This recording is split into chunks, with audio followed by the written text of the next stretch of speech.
Princess, you could never guess how happy I am to be here. Yeah, I bet you are. It's a good thing you don't bring your old man along on trips like these. Hey, wait a minute. Let's just leave my husband out of it. This love affair. This love affair. This love affair. Oh, my heart.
Hi, I'm Junior Giscombe, and you're watching The Real Soundcheck Podcast.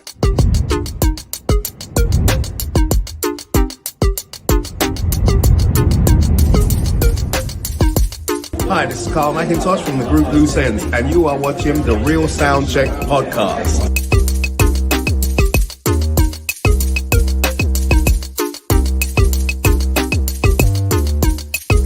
What's up, people? This is your boy Omar saying you're watching the Real Soundcheck Podcast.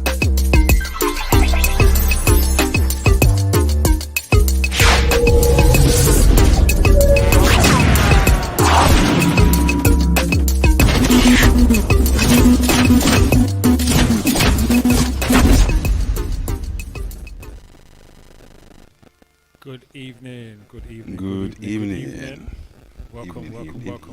Yes. Is that me hearing some interference? Some static going on somewhere. Yeah, I'm hearing some. I'm hoping it's not me. From somewhere. It's think gone it's me. now. It's gone. We're getting a fine this week again, Dave. Is that what's been going on? The fines are racking up. Is that what's been going on? That's how we're moving now, man. Has Dave got a jar? It's got an interference jar. There you go. It'll be good for Christmas. Oh. I get myself a new mic. that you can turn on. Sorry, I did promise that wouldn't. Nah, this mic is survived. I'm sure I had this when I was 19. Oh wow. Yeah, man. You see how I said, "Oh wow"? No, oh, is that the other day? No, oh wow, you know. Like, damn. Damn. Proper. You know what? This is Robert Kevin Hart. Damn. You know what? Let's just start again, shall we? Let's just start again. Good evening. Welcome. Good evening, everyone. And welcome to the Real Soundcheck Podcast. The most professional, unprofessional, professional podcasts.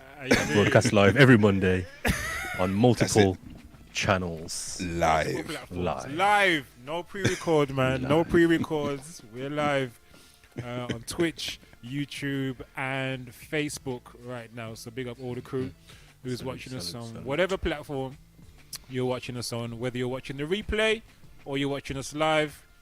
We thank you for being here and checking us out. Big up to all the regulars. If you're a newcomer, it's your first time here, welcome same way. We hope you enjoy the conversation, and feel free to like and share the stream with someone as well. All right. Yes, don't forget to subscribe as you see on the screen as well. Please share the link. Invite someone to the dance. You never know. They just might like it. 3 of us in this week. Friction, Sir Knight, and Evening. truly back in at the ends. So what's been going on, man? Well, I think we need to start with you because you're backing at the ends. Questioning his reasonings why. Like, Yeah, man. I'm like, why am I here? just look outside and just why? How did I get here? What are us? It's actually the worst time to go anywhere tropical, anywhere sunny. This is the worst time to go because you see when you come back, Jeez. it's depressing. It is, man. When that airplane busts that cloud, and Bruv. you realise you're back in Grey Britain. Bruv. Not Great Britain, Grey Britain. Great Britain. Bro, it was before. You know, that's a t-shirt.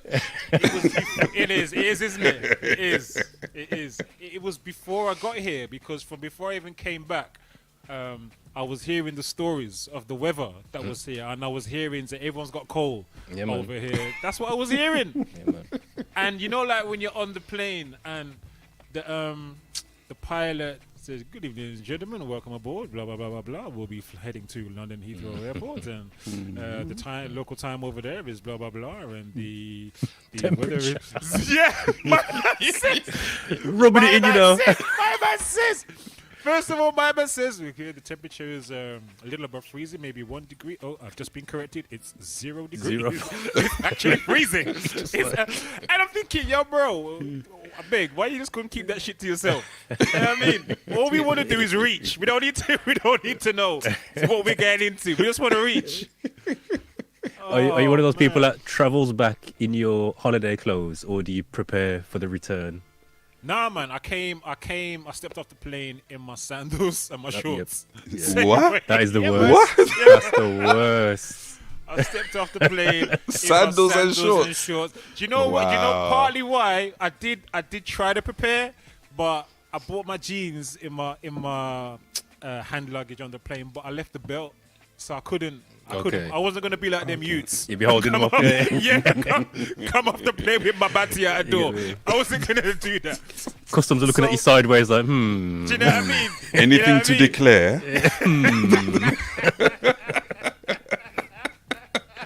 The people have already had their dog sniffing around me when I came out as it was. So I didn't need to make matters worse. You understand? So, yeah, man. I came come back out from as the well. 30s to the zeros and ones and twos Mate, is something else, literally zeros, Something else. man. And it's when you step off the plane, it's like, why? Why am I here? Why am I here? Why are we here? Why are we here? Because okay, right. Look, right. So shorts I might be able to understand, right? Shorts I might be able to, but sandals, like open toe. Yeah, bruv, what other sandals are there? Because I'm thinking it's like you carry Not them even like Crocs. You never had Crocs on. Nah, star. On brand. Nah, star.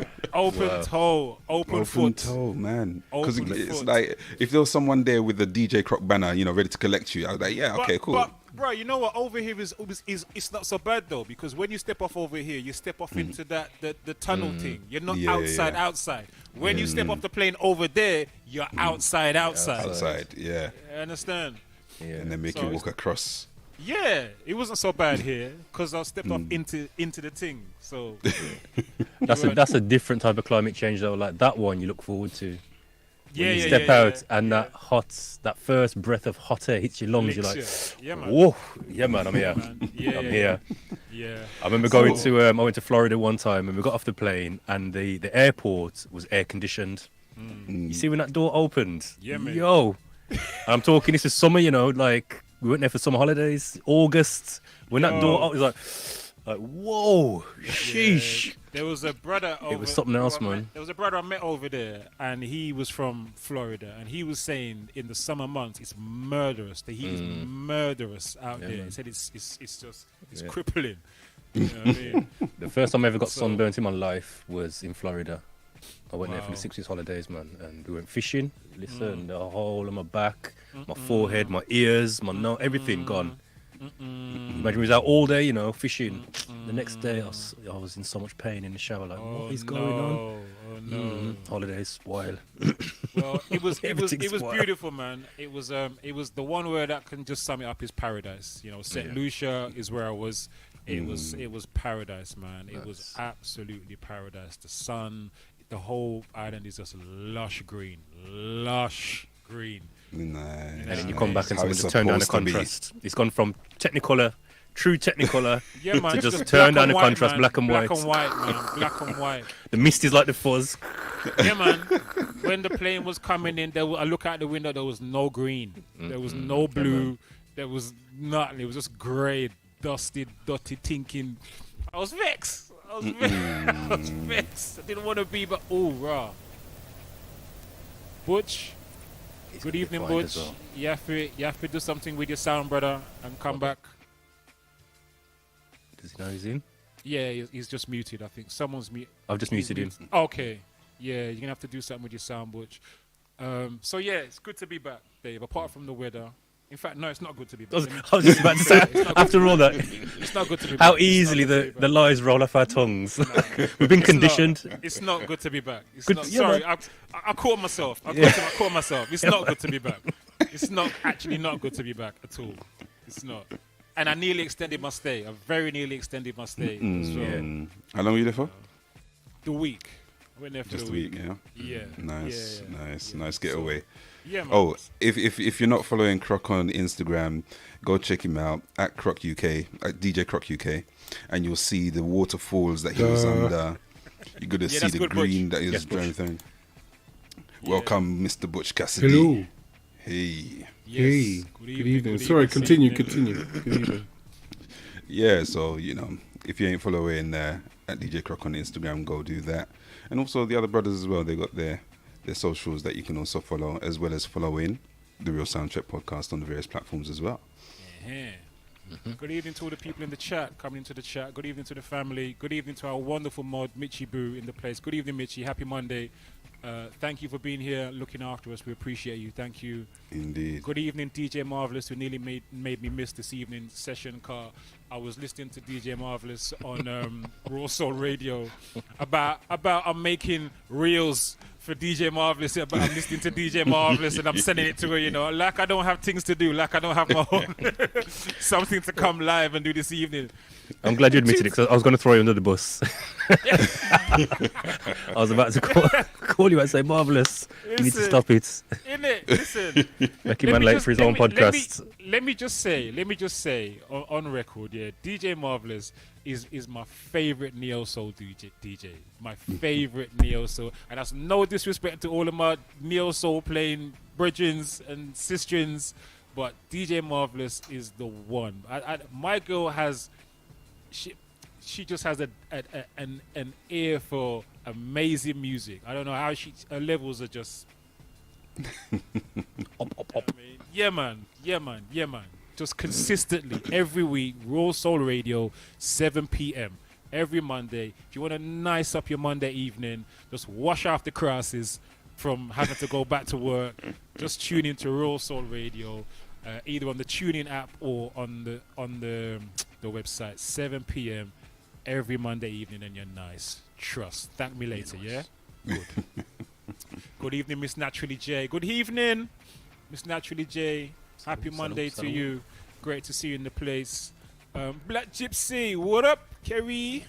Great to see you in the place. Always a pleasure. Soca Rider, bless up yourself. Good to see you in the place. Happy Monday to you. Great to see you. G-Force is in the building. Bless up. G-Force choke hazard. That time of climate. It's true. Type of climate. Remember it when you went to Thailand. Lol, that's some different. That must be some different level heat and humidity, I guess. You know what I mean? Sometimes it's not even just so much the heat, you know, it's the humidity. Yeah. That really does it. Definitely. You know what I mean, big up to Miss G in the building. Good evening, Miss G. Miss G. Good evening, Miss G. Good evening to you. Good evening, the Diva Speaks. T. Dot is in the building. Bless up, Diva. Great to see you in the place. Yeah, all the family rolling in. Great to see you all coming in. Yes, man. And all the anonymous viewers, welcome. Yeah, man. All those who don't have an account. Yeah. So they might be viewing on Facebook, on YouTube, so we can't necessarily see who it is. But if you want to shout out, no, we can. We can if they message. Okay. Yeah, that's what I'm saying. Yeah, I was going to say. So if you want to, if you want to get shout outs, just drop us a message in the chat, whichever platform you're on. Just drop a message in the chat. We'll see it. If you are on Twitch, then you're going to have to create an account, which is as easy as dropping in your email, create an account, and then you can engage in a conversation. I think given some of this evening's topics, you may want to prepare for that now, because we're going to be touching on some interesting subjects this evening. Yeah. Same with YouTube. All you need is an email address, sorry. Or if you've got a Gmail email address, then you can just log in. Just log in on your Gmail email address.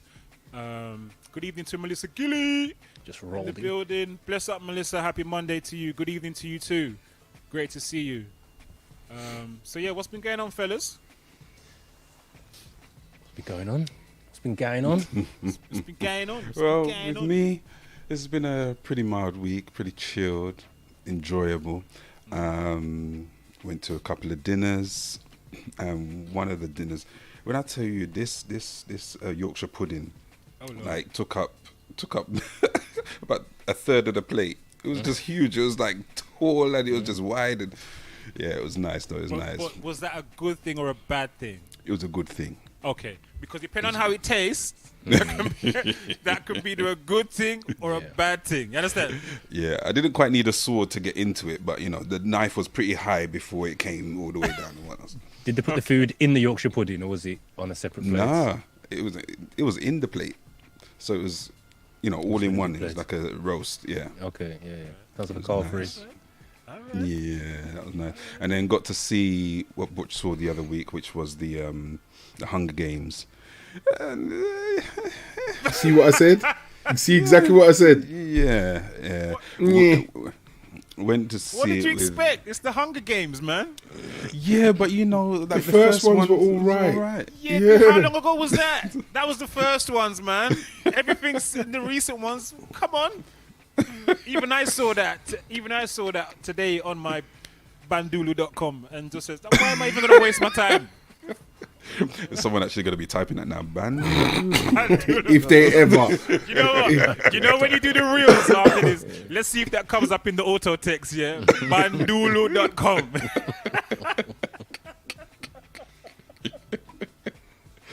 But yeah, it was an interesting adventure, shall we say. It didn't really kind of grab you, but you know the theme was interesting. But there was a lot of really coincidences that coincidentally that's very convenient. That's very convenient. So it was cool. Okay. Yeah. All right. Frick, what's that go on? Yeah, man. All good, man. All good.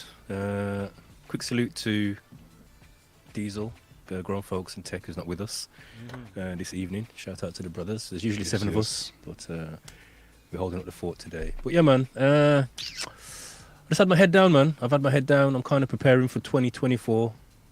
You know, ones you just start sort of thinking what the plans are for next year. So I've just been journaling and just taking notes and delving further and further into the world of AI. Lord of mercy, what I think.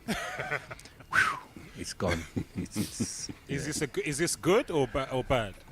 It depends on how you look at it, but the developments are good, like very exciting, lots of doors opening, lots of new like integrations, and just ChatGPT in itself, if you haven't followed the trajectory, like where it is at the moment, it's unbelievable compared to where it was when it first came out. They're on version 4, ChatGPT 4. You've got plugins in there. You can now create your own GPT, so you can customize your own GPTs. So you don't need to give it no more big long prompts. You can just give it the prompt once, and it's like an app. For novices like me, what is GPT? What is ChatGPT? So it's basically like a AI platform that you can just talk to. So what does it stand for? It stands for Dave. What does it stand for? I can't remember what the ChatGPT for. All I know is you tell it to do stuff and it does stuff, and it brings you stuff.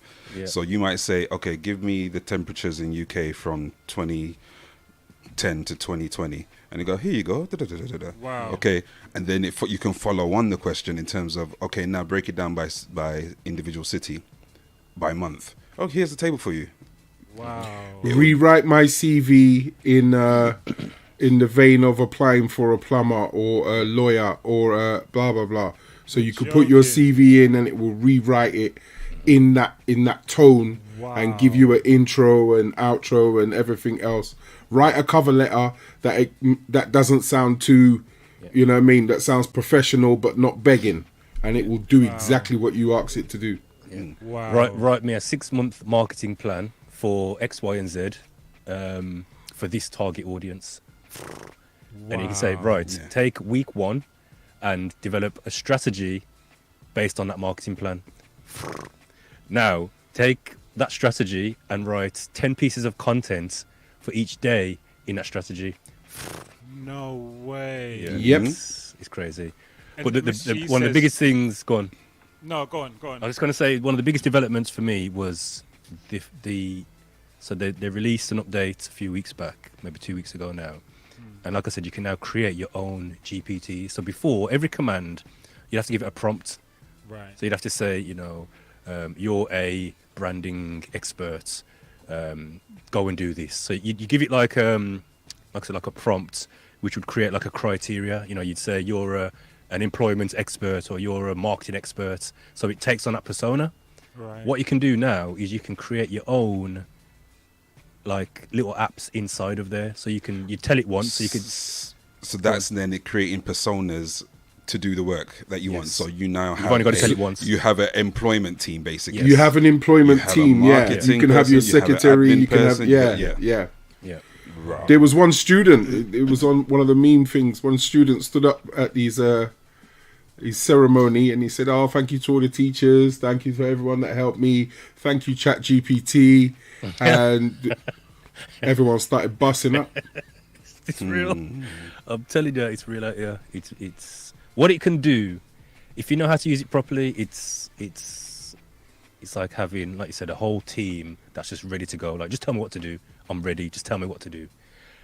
The other side of it is obviously the impact of that with those who aren't really ready for what's going to happen in terms of, you know, turning a blind eye to it, putting your head in the sand, not preparing your business to be AI ready. You know, this is like the beginning of the internet. This is like the dial-up era of internet. It's just started, and there was a period where people said, "I don't need a website. I'm ranked number 1 in Yellow Pages." Yeah, see how long that lasts for. Right. See how well that treats you in 3 or 4 years' time. Yeah, I'm gonna have to, you know what I mean? But there's a whole heap of other tools. Yeah, man. There's ChatGPT is just one. There's tools in music. There's tools in video. There's tools in. Right now, you could text to video. You Yeah. could literally just talk to the thing and write out, I want a video with a background floating over the Caribbean Sea, whatever, and it will produce the video for you. Yeah. It's amazing. All right, something for me to learn. So that was, go on. No, all I was going to say is that if the film Super Intelligence is something that you might want to watch as well. Super Okay. I think you Intelligence. mentioned that. Yeah. Okay. All right. I'm on that. AI based. Yeah. I'm on that. All right. So that was leading up to the weekend, and then I played out Saturday. How did that event go? That was the elders and the youngers event that you were talking about. That's wasn't right. it? Yeah. It was good, man. It was good. It was a challenge for me because it was very much a younger audience to what I'm used to playing to get me. So I had to kind of really navigate my way through. From I got there, I says, yeah, this is going to be interesting. This is going to be interesting. So it was very much, like I said, a younger crowd and a commercial crowd. Ooh. So it was like, I looked at my playlist and I was like, yeah, that's gotta go. Move it over there, that's gotta go. Bring up some this, bring up some that, bring up some. Yep. So yeah, but it went well. We had an hour each. There was 5 of us in total. It was a good night, man. Good night for Wolves, because like I said, it was some of the younger DJs from Wolves, and then some of the. But I was representing the elders, which was interesting. How did the fast mixing from one of the? I saw a little clip that you put up. He was doing all that fast trick mixing and chopping out the edits and could do things quick. How did that set go? Yeah, man, it went well. I'll tell you, the best part of the set was the remixes. So I'd done a series of remixes before I went there. I thought I'm not going to risk doing it on the fly, so I just done it beforehand. So I just found a few rhythms, Benjamins, like, you know, them type of ones that, you know, it's kind of a dance floor type rhythm, and then just put a few dancehall tracks on there, and that went down really well. I was glad I had them in the clutch because it could have gone different, or I would have had to have worked a lot harder if I didn't do that. That made my life easier. I've started doing that as well. Yeah, man. That spot that I do in Peckham, which tends to be a slightly younger, more commercial crowd than I'm used to. So I've started doing that as well, rolling with some hot ones. Ready to go. Yeah, man. That's it. Because I mean, why not? You know, it's your mix. You could do it live if you want to, but I know how it's going to go. Just do it beforehand, record it, drop it in a crate. Nice. Yeah, man. They can't underestimate them ones, man. As I got back, actually, I forgot to say this earlier on. When I got back, so I got back from St. Lucia in the morning, and I went skating in the evening. There was a roller skating jam in Brixton. Brixton Rex Skating Vibes were doing a jam there, and I went, and it was nice. That was the one saving grace from coming back into the cold climate, is I could go out and roll. I could go and roll out the same night in my ends, local.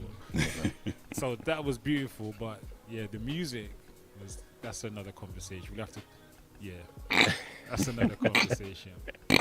Yeah, I mean, if make it was some recommendations, bro. If it wasn't even. Do you know what? Salute. I don't want to go on like I'm trying to hate on Skating Vibes because I don't know them. It's the first time I've even heard of these guys. and I was grateful that they'd put on. I've always wanted to go skating at Brixton Rec, and here was someone who's put on this event that I've always wanted to see at this place. So I was grateful for that. So salute to Skating Vibes, but you know, it's just, you know, we talked about this before. There's levels, and different people have different levels of doing things. You know, so they had like two little, like quite entry level speakers they were playing in a big hall. Which obviously wasn't going to work. The size of the speakers that they had to fill this big hall that they were in was never going to work. And obviously you and I know from the technical aspect that you're going to be trying to push those speakers way too hard to try and fill this big space, and which means all you're going to get is distortion. Yeah, and so those kind of things, you know, took away from it a bit, you know. Have you submitted your proposal yet? Not yet, bro, but it's already written in my head. Well, ChatGPT might be able to help as well. There you go. That's it. You are a business development expert. That one. Yes, that one. It's not a game, you know, Croc. I'm telling you, you can educate it on your brand. It will learn your brand, your target market. So all you need to do is say, write a proposal for this. It's done it. You know what? I'll be on it. And I know Miss G will have me on it as well, because she just put in the chat as well. People use it for their social media or something like that. So I know she will keep reminding me, and she will have me on it. Yeah, man. She'll have me on it. Man. Got Yeah, it. man. Butch, what's going on? They are. They are. Question: how many tears have been in your face this weekend? None. None. You didn't work at the club this weekend? I told you I stopped working at the club last month. Oh, sorry, I forgot. I'm Did used you to you say? always. I'm used to you always come saying. And well, even yeah, if I was at the club. at the club, doesn't mean I'm tasting the sauce. I didn't say you was tasting. I didn't say you was tasting no sauce. I says how many were in your face this weekend. Sorry, I forgot you stopped playing. Checking at the the club. ripeness of the apples. So hold on, I thought you said you was wasn't you offered another spot at another club? Yeah, I went and helped out. Okay. And 'cause I think the DJ was sick or something like that, so I went and helped out. So that's two clubs with my my name on there, but they're going through their, how can I say, their phase. The business is going well, but they're realizing that people's finances, they ain't spending. So they would literally come in for an extra drink because the clubs are closed, but they're not spending on the girls. Do you get what I'm saying? So unfortunately, if they're not spending on the girls, I lose out. So until that changes, you know what I mean? Hold on. Sorry, pause. Go so on. if they're not, what do you mean you lose out? As in, like, it covers my wage. If they're only just buying drinks, it's just drinks, isn't it? Whereas the big money is made off of the girls doing the dances and the cut that the club made and everything else. I didn't think. Okay, so I thought if you're okay, I didn't realize it worked like that. I thought No, it was well, like you're this is how it booked is. to If come it's and do the job, and you're doing your job, so you get paid. exactly to do the what job. I explained to them, and I said, "What's that got to do with me?" Yeah. Yeah, and it you know what I mean, because it's my bedroom, like my bona fide, and I've known him for over 20, 30 years.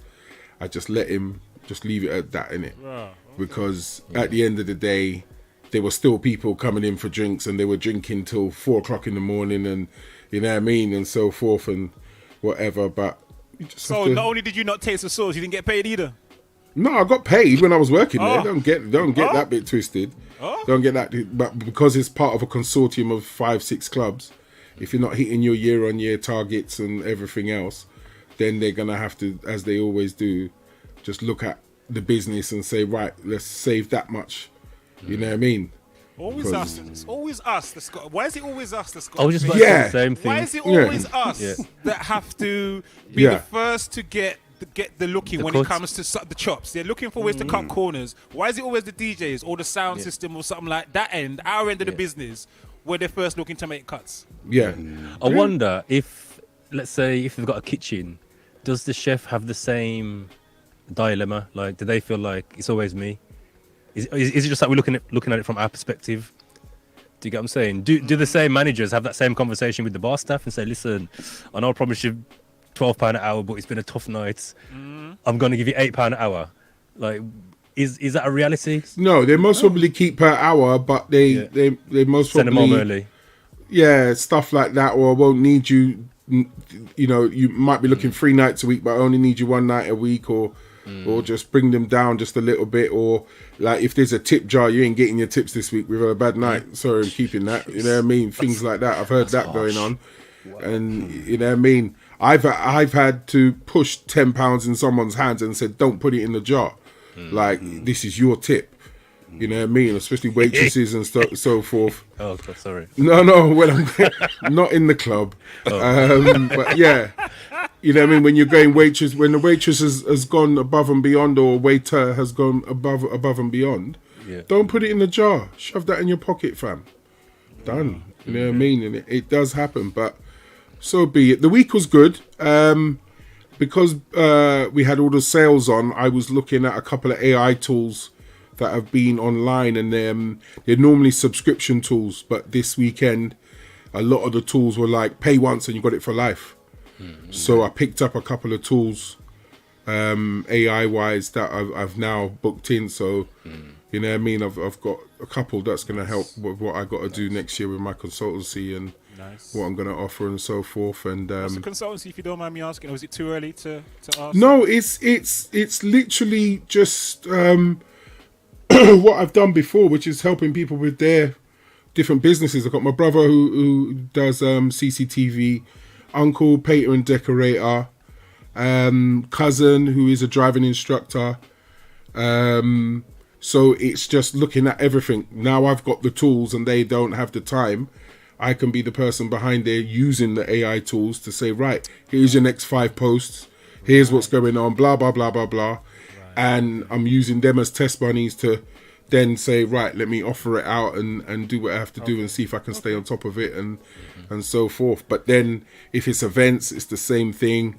If it's artists, just, you know what I mean, management and so forth, promotions. Just a sideline hustle, just a different one compared to the DJing and so forth. But, you know, it's definitely going to grow. I see the path. Played at Ministry on Saturday. That's Ministry of Sound for Groove Odyssey, their 14th birthday.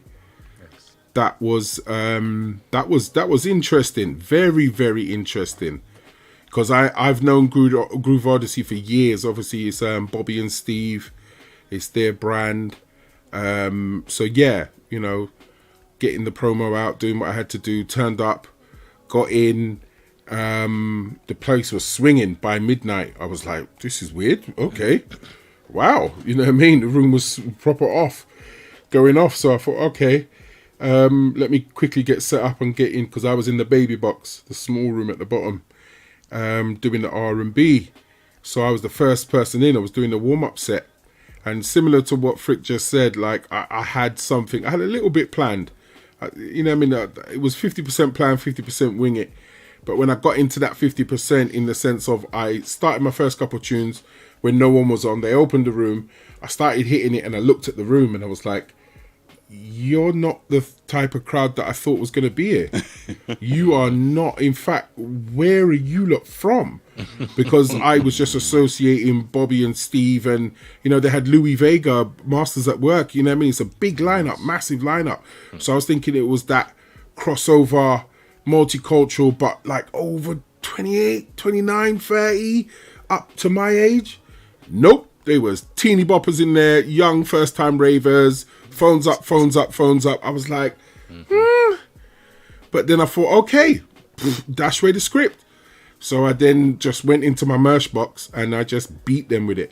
Give them their DMX, give them their Destiny's Child, give them their, you know, Justin Timberlake's, give them their thing. By the time I finished my set, the room was jam. And I took the evidence. I said, yeah, go on. Build up the room. This was good. And then, yeah. But by 3, what was deadly, and I have to say this, 3 o'clock Louis Vega started.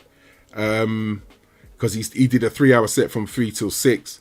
I'd done finished by 1 o'clock, so I was walking around, managed to listen to the Journeymen. Big up the Journeymen from up you lot's way. Bad boy house DJs, make I tell you, yeah? Just go and follow those guys. They got something. Watch out for that name, Journeymen. Finished listening to their set, and then Louis Vega was about to start. When I mean the power of your name, this guy sucked all the rooms, everything, all three. Everyone done, sucked everyone into the main room. So the 3 o'clock DJ that started, the 4 o'clock DJ that had no one, hardly anyone to play Playing to. to the bar stuff. Playing to the bar staff, bruv. So I went inside, I said, let me see what this Masters at Work name was. I said, Lord Father. Because it's a different style of house. It's more that disco vocal, like, it's different. It's just a slightly different to what I really, really play and like myself. But when he gets in his groove and the dubs and the different, like, you know, the sample or the singing things that you know off of other house tunes, but he's playing a Masters at Work edit or a Louis Vega edit or something that he does. And on that Ministry of Sound main room set, oh God. Oh, it was wicked. It was absolutely wicked. Nice. So I lasted till about 5 o'clock, and yeah, it was good. It was good. Nice. It was good. Nice. All right. Good. Before we get into it, a quick couple of quick things. Big up Platts in the building. Salute, brother. Yes, Platts. Let's have my like Platts Pro in the building. Salute, King. 2 things real quick. Number 1, today I have to share this with you all. Today, I don't know if any of you have. Anyway, Steve Bartlett, Diary of a CEO. The Busta Rhymes thing. With Busta Rhymes. Yeah, man. Lord have mercy. Yeah, I watched it. You have to watch that. If you've not seen it already, please go and check out the interview with Busta Rhymes, Diary of a CEO. Do you think he could have gone a little bit deeper though? I think he went deep enough. Yeah, man, I think he deep did. Enough. He went more than deep enough. He went more than deep enough. I just think there was when analytically just listen to it. You can't spoil it because it's out there for everyone. He asked him a specific question, which was, I would like to know what happened when you had that first instance at 13 and then getting signed to 17. There was no answer. You know what though? There probably was. But when you watch it again, you can see it's been edited. Yes, there's some very clear chops. So I think they probably said, you know what? Let's just focus on this, because that's kind of like that would have been a whole story in itself. The whole leader's story would have been a whole story, which is probably told numerous times. Yeah, that at the end, the bulk of it. Why let the question go? They probably got it. They probably got it put down. Yeah, I think like I saw the same as Friction. I saw the cuts. I saw the cuts, and that's why I said what.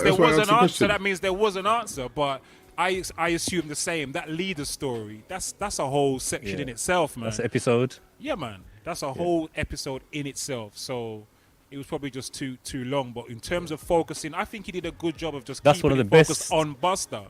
Interviews. 100. 100. And I love that podcast. But this episode, I've never been so riveted to an episode of Diary of a CEO as I was with the Busta Rhymes interview today. It was brilliant. Yeah, I've never seen Busta like that. And I've seen him sit down with people who he really should have no problem pouring out his heart to. He sat down with Talib Kweli, you know what I mean? He's done Drink Champs, he's done all of them, he's done them. And that is, I learned things about Busta that I never knew before. You know what I mean? And the way he was sharing and his willing, the openness, there's got to be a vibe in that room, man. There has to be a vibe in that room. He even said I wasn't prepped. You know what I mean? He says I wasn't really I wasn't prepped for this, and I'm glad I wasn't. He said I'm glad I wasn't. Yeah, man. So please check that out, people. It's a special one. Yeah, man. Definitely a special one. Yeah. So I share that with you all.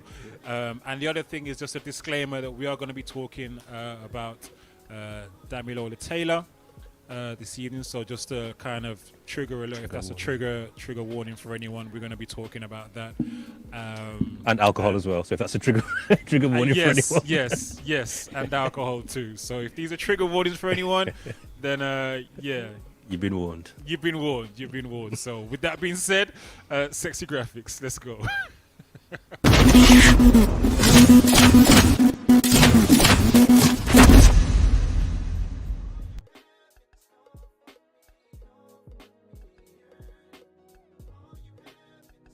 Sorry, I didn't mean to do that. There we go. We've not finished. We've not finished. I beg your pardon. So here we are.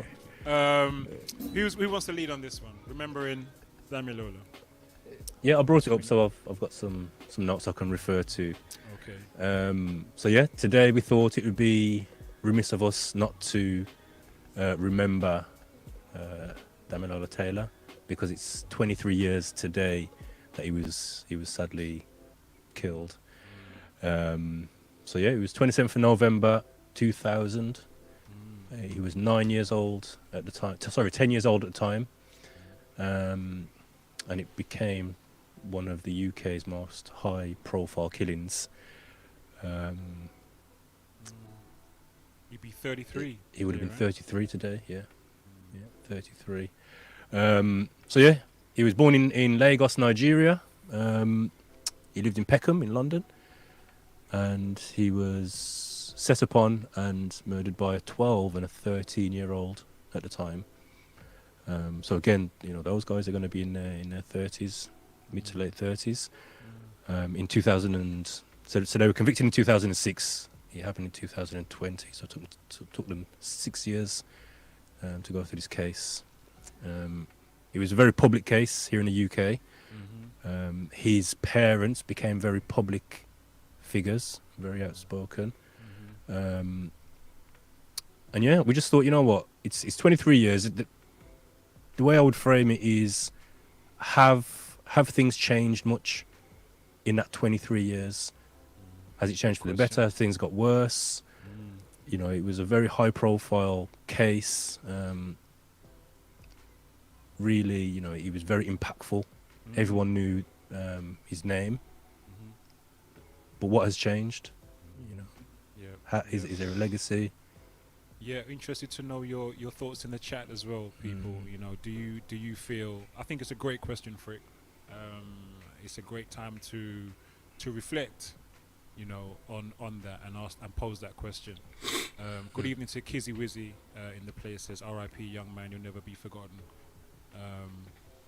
So yeah, how are we feeling? How do you, as you pose that question, Frick? How do you feel about it? Do you feel that things have changed as someone from not as a parent, but someone who spent a lot of years working in the youth work profession as well? How do you feel? Yeah, when I saw it today, it sobered me for a minute. I thought, rah, it'd be 33, like 20 years. I thought to myself, what have I done in the last 20 years? And this guy's, his life was taken from him before he even touched. He wasn't even looking at adulthood. He was 10, So yeah, it was very when I seen it, it was very sobering and just, got me reflecting like that. Not long after this, so this was in 2000. In around 2007, probably 2008 maybe, I was working at a youth centre in Walsall, Plec Youth Centre, and there was a young man who got murdered. I think he was 14 or 15. He used to come to the youth club, we all knew him, and he went to a party in West Brom, I think it was, or Wednesbury, somewhere just off the ends, basically, and he got stabbed. So this reminded me of that. Like I thought, I forgot about that, my man, because obviously all his friends used to come to the youth centre. It was in the area, so we was literally on the front line. There was a time where we went out as a detached team. We shut the centre. We went out as a detached youth work team just to, because I had like a vigil, so there was enough people going, and the police were a bit concerned about revenge attacks and stuff like that. So they asked us if we'd mind going out there. So we spent a few nights out there with them, and but again, it's mad how you forget about certain things. When I saw this today, it brought all that back. So that just shows the impact of situations like this. You know what I mean? It touches. It's got like roots that go out and then vines that go out and touch a lot of different things. What are you saying, Dave? I'm just thinking about it in general. I don't feel much has changed at all. I think this was like a high-profile case. It was racially charged, and you may have some that are racially charged now, but in terms of knife crime, that doesn't seem to have changed or diminished at all, and it seems to have got worse in the recent years, and people are blaming a certain individual for not actually taking charge and doing anything. The availability of knives. Blaming which individual? The one who sits in that egg-shaped building next to the Tower Bridge, Mr. Khan. See. Okay. Yeah. Okay. You know, it's a challenge to try and steer the mind away from acts like that or that as revenge, but yeah, I don't think much has changed at all in the last 23 years. I think it's probably actually not. It's probably worse because the types of knives now are properly for that purpose. Yeah.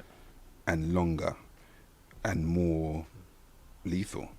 They're not even knives. Some of them you see them, you think, how the heck did someone, number one, get hold of something like that and have the guts to walk around the street with it on them? Like, yeah. It's crazy. Yeah. But then we'll complain if they put a metal detector in a certain area. But is that part of the solution? I don't know. Because to get everyone to walk through it, and then people might have underwire bras or, you know, pins in their hair, and then what do you do next? Yeah, it's something that I don't know exactly. Yeah. Which, what are you saying? Have things got worse since Damilola with regards to or not, in your opinion? I don't know. That's a loaded angle. I'm not too sure. Everything progresses, isn't it? So it's the negative things are going to progress as well as the positive things. So just like you've already identified, the availability of knives and the availability of negative things that can harm, you know, even to the point of killing, it's got worse. It's more available. The internet's there, the dark web's there, the access is there. You know, it's not just knowing a man who knows a man who knows a man now. You just sit in your house and order it. Send it to an address. But on the other side, you know, because I'm not just promoting the negative, you see more people and more races and more youngers and the different generations working with each other, creating businesses and doing good. You know, the chosen few that don't want to live that life, they're getting on with it. And, you know, I see more collaboration between different races in different towns and different cities, Asians and blacks and whites and Asians and so forth, making, you know, import-export gold companies and food companies and clothing companies, and it wasn't like that before. So I'm not just going to sit down here and just say it's got worse, because that, you know, you could just turn that page and just, as I said, I'm not one for pumping negativity, but because we have a topic, yeah, it has got worse. But you know, there's everything across the board has just been amplified to a similar degree. Yeah, I just think there's too much accessibility now. That's all it is. The accessibility is down to the individual, or has come closer to the individual. So I just think that's what's changed. Okay. Because before, you know, as I said, you know, you had to know a man to know a man. You know what I mean? But now, and I'm not promoting it, but you can go pound shop and pick up a knife. It's there. In this case, how do you as an individual get to the point where you think I'm willing to take this person's life? Because I can understand flight or fight defense, but to come forward and say I need to end this person's life over whatever's happened, I'm just wondering what. Yeah, if you're a person that can't fathom it and don't understand it, it's definitely hard. But if you're a person that can, you know, there's multiple reasons: shame, embarrassment, ego. There's so much different things, and not everyone is built on the same cloth, and you have to accept that.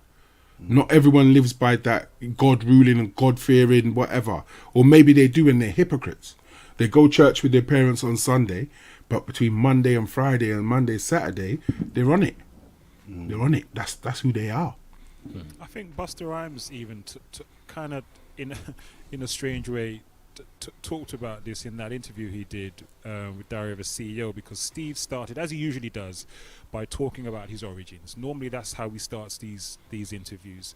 And he got Buster to do the same thing, and he said if he could look back in his life and say, what was that thing what were those fundamentals or something along those lines that were laid in your life that led to you becoming the person you are today? And straight away he said his mother and his father. And he said I don't have to come up here and pretend I've come from some, tough, hard life story or what have you. He said my mom and dad looked after me, they made sure I didn't want for nothing.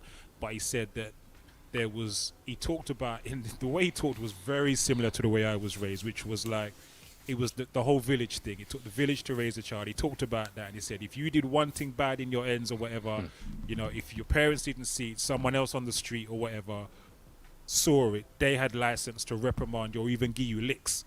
And then when your parents come home, if they found out about it, that you was messing up or misbehaving or brought the family name into disrepute, then to the point where one of the elders had to pull you up or lick you, then you'd get next lick, a second set of licks for that as well. And he said today, he said that he feels that respect is gone. And he said even for the thugs and the gangsters in the ends when he originally grew up in Brooklyn, he said there was even a level of respect between them as elders, as seniors. And he said today that respect is not there. He said these kids will tell you can't talk to them. They will tell you about yourself. They will want to come upside your head or whatever if you as a grown-ass person.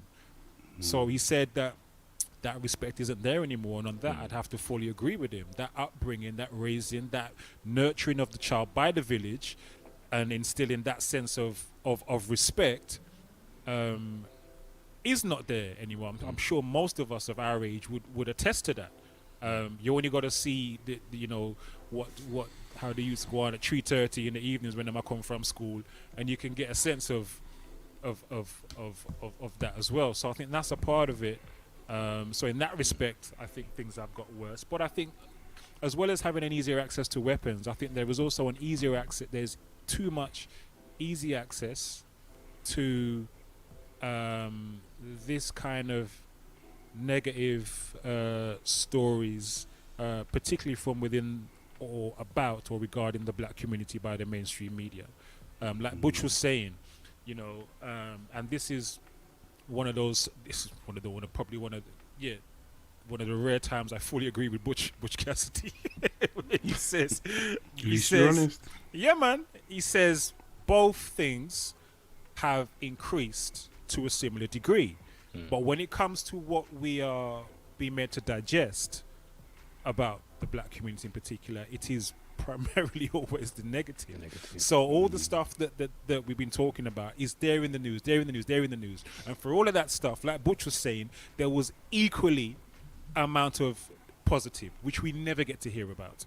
You understand? We only hear about that stuff generally from the youths themselves who are out there doing it because they're pushing themselves. Mainstream media ain't trying to talk about all the positive stuff that the youths are going on with now.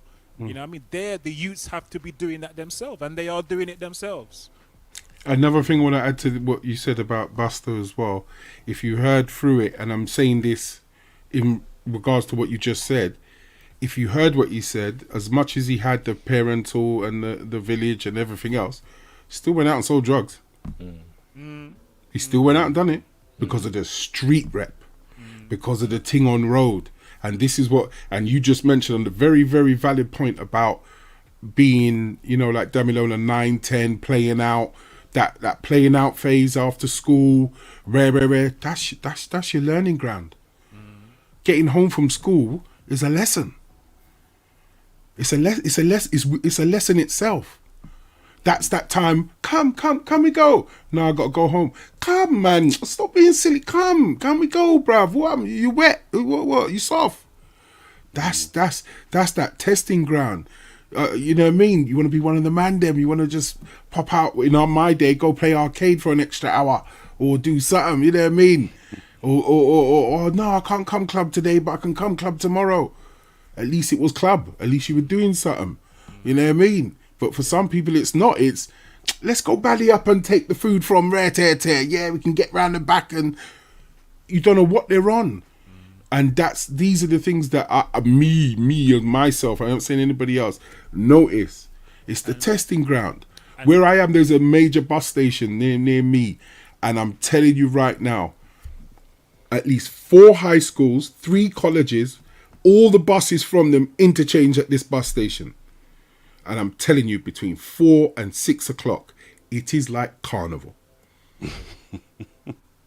And if you want to find someone, they're getting an interchanging bus at that bus station. It used to kick off. Different mentality, man. G-Force Leroy said something about the youth clubs shutting as well, as you Butch just talked about. That was planned, but anyway.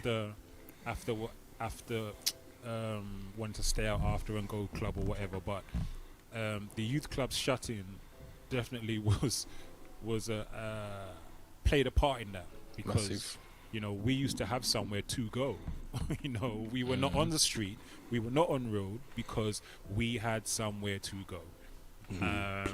All planned. Yeah, so that's definitely played a part in it. So to a certain extent, what you can't fully wrong the youths, because they don't have nowhere to go anymore. They don't have nothing, that structure and that safety net, that nurturing pool or testing pool, as Butch described it, where it was done in a kind of safe environment, because we had youth workers who were looking out for us.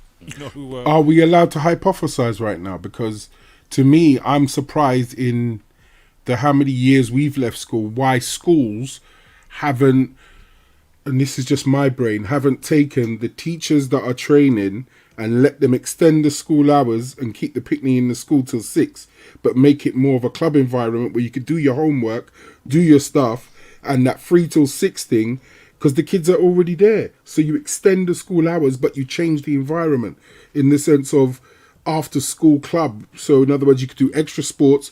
You got the gym, you got the this, you got the computers, got the music place, you got everything, and they stay for another 3 hours. And you let the teachers that are training, the young teachers that want to get in the hours of extra work or whatever, be the tutors and the watchers for the 3 hours. Well, for Damilola's age, Damilola was 10.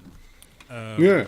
And so for his age, I'm assuming he would have still been in primary school. And they have plenty of after-school clubs in primary school. It's in secondary school where they don't have so much of that stuff. Yeah. So there's loads of after-school activities for primary age, for parents who are working and they can't pick up the kids at 3:30 or whatnot. So there's plenty of that. I'm not even sure if that would be the answer. I mean, maybe we can talk about what we think the solutions are later on. Should we look at some of the responses people have been making in the chat? Good evening, Laura Stars. Bless up. Good to see you in the place. G4 says youths are now out there at age 12 and stabbing out the older youths age 16. Things are considerably worsened, he says. Severe weapons now including Rambo knives. It's a mad thing. Rambo knives, And how old is the Rambo film?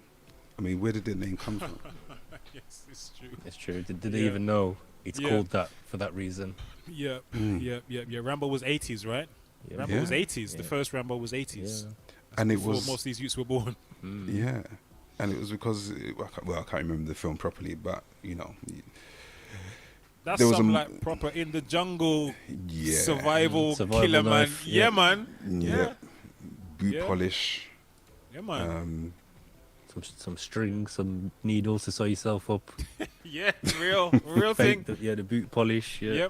Yep. All that compass. That's it. Kizzy And Wizzy the said big it's blade. in it. Kizzy Wizzy said it's sad, but I can't say much if anything has changed.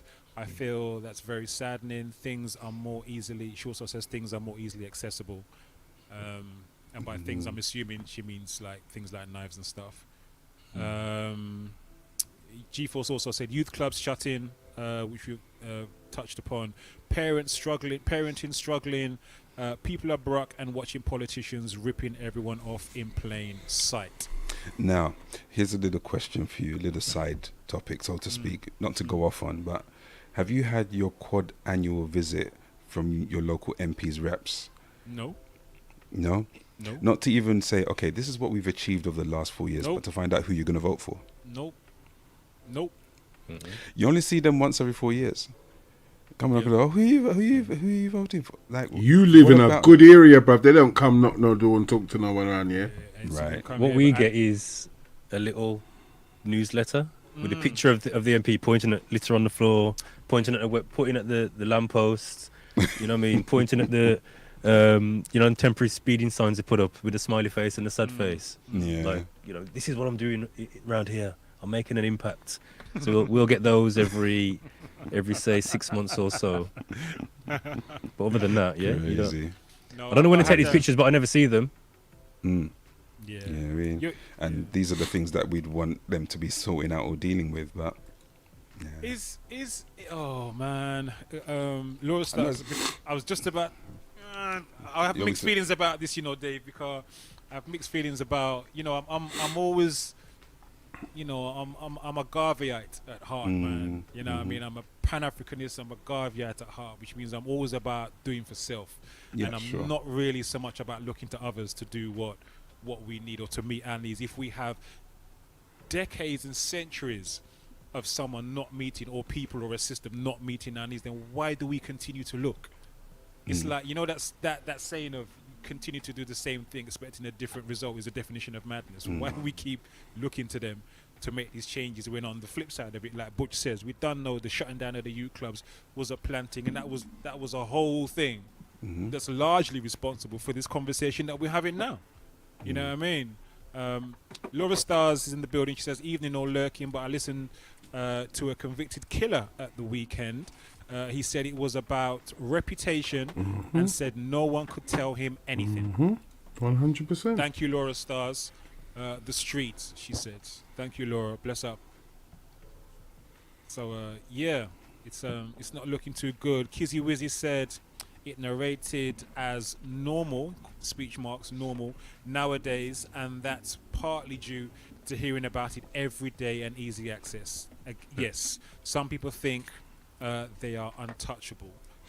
So yeah, I think that's touching on the bit about, I was always hearing about it, and maybe we are misled into believing that this is the norm and this is always maybe it's not happening quite as much as we think, because it's always been there in the news. Although, having said that, there are flowers round the corner from my yard now, from where a youth was stabbed. I think it was just 2 weeks ago. Out on Cole Harbour Lane in Brixton. Broad daylight. Yeah, broad daylight. 3 o'clock in the afternoon. Middle of the afternoon. Yeah. Yeah. So I think just on that point, they sort of observe this with a lot of things. So it's not that it's happening more; it's just that it's getting viewed and shared more. So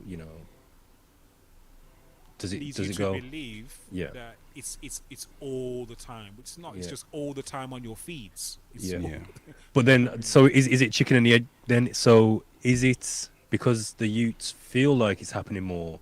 They feel like they need the weapons and they need to be in op mode and war mode. Butch is shaking his head. Why are you shaking your head, Butch? No, I don't think it's happening like that. I just think, how can I put it? Yeah, I mean, it's definitely increased when I think back to when I was younger. Absolutely. Obviously, I know people who've been stabbed and cut and whatever, but not to the volume it's happening now. It's happening a lot. In terms of the frequency, you mean? Yes. Right. Yeah. Yeah. But then again, Likewise. is that because it might have happened, you know what I mean, down the road, but I didn't see it on social, or I didn't see the news I about it don't on think- social? I think it just happened less friction because we didn't when we were growing up, we didn't have things like social media and them thing there, but you knew about it anyway. Yeah. Because everybody would be talking about it. The word was spread quick. So whether it happened or not, we would hear about it. But we weren't hearing about it because it just wasn't happening. It wasn't happening to anywhere near the same degree. Yeah. It was a big deal if a man got cut. Big Absolutely, because it was a rarity. It was the exception. It wasn't the rule or the norm at all. You know. Good evening to Mad Trini. Has come in the building. Blessings, Mad Trini. Good to see you here as always. Mad Trini says, "I've always said if youths want to carry weapons of violence, they put them in the army." Yeah. I think that is one solution that this country has been soft with. I think the army thing, they've taken it way too lightly, and they haven't used it in its best way, in the sense of if you commit a crime and you're of a certain age, in that teenage bracket, I think you should do 6 months army training, and there's nothing else. Not sit in a cell and play PlayStation. I think that's foolishness. With a view to what? Changing your mindset, taking your body through something, because then at least at the end of the day, with that push and that change, and you saying I can't, and not being able to do it, and then 6 months later you're running 5K, you're you know what I mean, you're swimming, you're doing different stuff, you start seeing the things that you're able to do if you put your mind to it, and that's what army training has done. You know what I mean? When I lived out in Greece, and when as soon as the boys hit 16, they have to do 2 years service. Same in Turkey. Yeah, Turkey. They have to do. You have to do your 2 years service. And service in Barbados as well. I think so. Yeah, I think there is a couple of people. You have to do your 2 years service, and that, to me, does prepare some people come out the other side of it a lot better, in the sense of how they see life, how they take on board things, how they prepare. You know, that military regiment, keeping a clean house, keeping a clean, you know what I mean? It's little things that can come from it. I do not see the military or the training, not necessarily going for the army, but the training and the lifestyle as a negative. I don't. Yeah, same. Just as you were saying that, I thought it's true. Between, say, 60, when I leave school, if you're not going to full-time educational training, you go and do your military service. There's no downside to that. No, like I said, there isn't. It's instilling the discipline in them. It's teaching them core skills, you know, in terms of general healthy lifestyle type skills. You know what I mean? They're getting up. There's mechanics. Sorry to cut. There's mechanics, engineers. You know what I mean? Technicians. Look at the PlayStation controller. It controls unmanned flight vehicles. You know how much you will be wicked using those drones and everything else? No, real talk. You know what I mean? It's things that you can do and what you're good at. You can diverge. And then also, the chosen few might be good enough to then rep the country or go MI5 undercover and do their thing, or, you know what I mean, do their different things. There might be stars that come from it in that way. But at least they come in, and then it's a different opportunity, instead of just saying, here's another title for you to come out and brag about. Yeah, man, I done a year, blood. What? Yeah, blood, I'm out. Yeah, man, free me. I hate it so much. If you did it, why are you freeing the person? I don't get it. But anyway, let me not start. But, you know, all that. Be agreeing with that in the chat. Soca Rider, Mad Trini, Miss G, G-Force says national service is needed. Kizzy Wizzy said, I partly agree. Some of them will be balling to come back home. Exactly. Mad Trini says gain real skills. So it seems to be quite a few people in agreement with that in the chat. Yeah, it does seem like a good. I just would be interested to see the statistics on sort of crime levels in those countries, as opposed to crime levels in countries that don't offer the service. Not that there's necessarily going to be that's the concrete proof, or that we need to instill it, but just as a curiosity thing, just to see if the discipline, like you say, because again, you know, if the father's absent, that's another thing. You get that brotherhood of being in the army if you're in the male side, and or the sisterhood if you're on the female side. That might be another thing that helps instill confidence in young men to become men. Mm-hmm. Yeah. Just to steer the topic a little bit, you mentioned, Croc, about being a Garveyite and us being self-sustaining as a community. Following Damalola's death, there was a trust set up. So this trust has been set up for 22 years.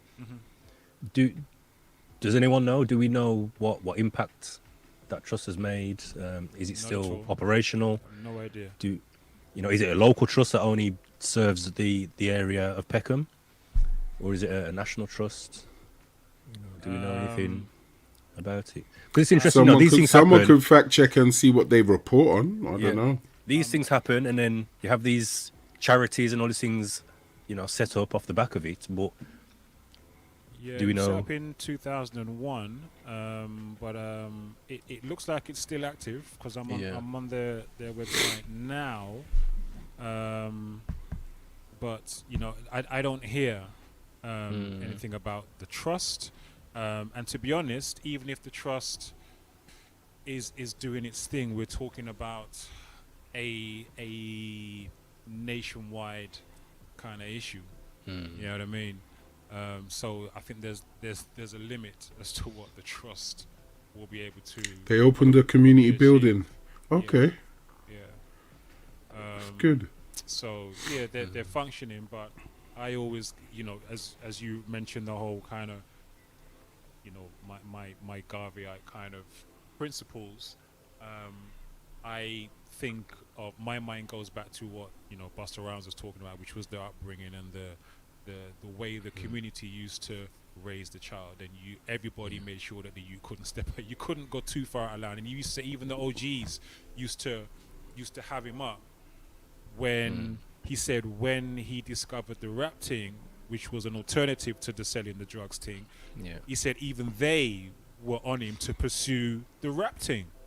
They were not trying to encourage him to continue selling drugs. They were trying to discourage him from that and encourage, say, "Yo, you've got an alternative here. This can work. This can work for you." So you know, even the gangsters were kind of still trying to look out for him in a way. Do you know what I mean? Even though yes, he was selling drugs, they were discouraging him from that. To pursue that. Which again shows a level of integrity and that community. Exactly. You know, the community heart. Exactly. You hear stories of a lot of sportsmen as well. You know, I mean, basketball players, American football players who would say once they saw like, nah, this youth's got the potential to make it. The gangsters would, you know, protect them. They would discourage them, say, nah, man, go home. You don't need to be around here. Because isn't that what Thug Life was about? I mean, Tupac was, you know, had Thug Life across his stomach and everything, but people would think, oh, it's about just gang activity, but it was a code of conduct for the gangs. You're not going to do any gangbanging outside schools. You're not going to do that. So there was a set of rules that were meant to be adhered to, and that's what Thug Life was about, and that's demonstrative of that. Yeah, absolutely. The same way I take a lot of inspiration from like the Black Panthers and things like that, and the way they used to respond to stuff like this, which was to set up and organize for the protection of the youths and the community. And obviously they were you know, J. Edgar Hoover just focused all of his efforts on them to shut them down. But what they set up and their response to stuff like this was to set up and organize and do for self. And I'm always more about that kind of approach. So I think it's a shame that we've lost that, you know, not just the youth service, the Saturday schools that we used to have, which were very, very powerful. That was us setting up our own schools because the educational system was not working for us.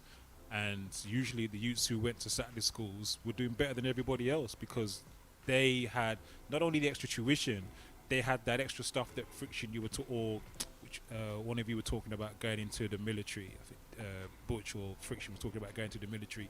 That kind of extra, I don't know, you get in a different kind of skills there that you're not getting in regular mainstream schooling. You're getting a different kind of education there that you're not getting in mainstream schooling, more of a life education there. Do you understand what I'm saying?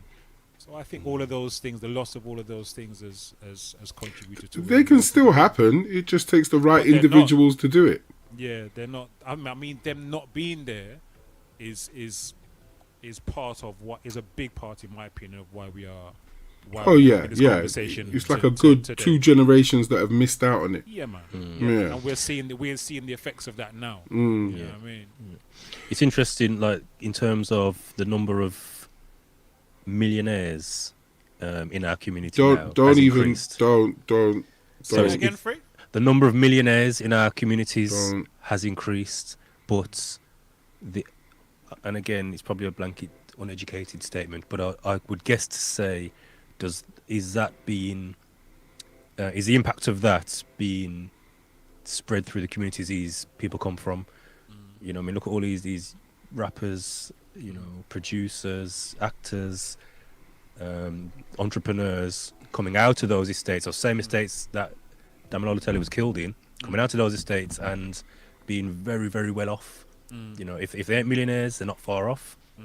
And based on the lifestyle that they project, that's what they're telling us. You know, I'm doing well, I'm good. You know what I mean?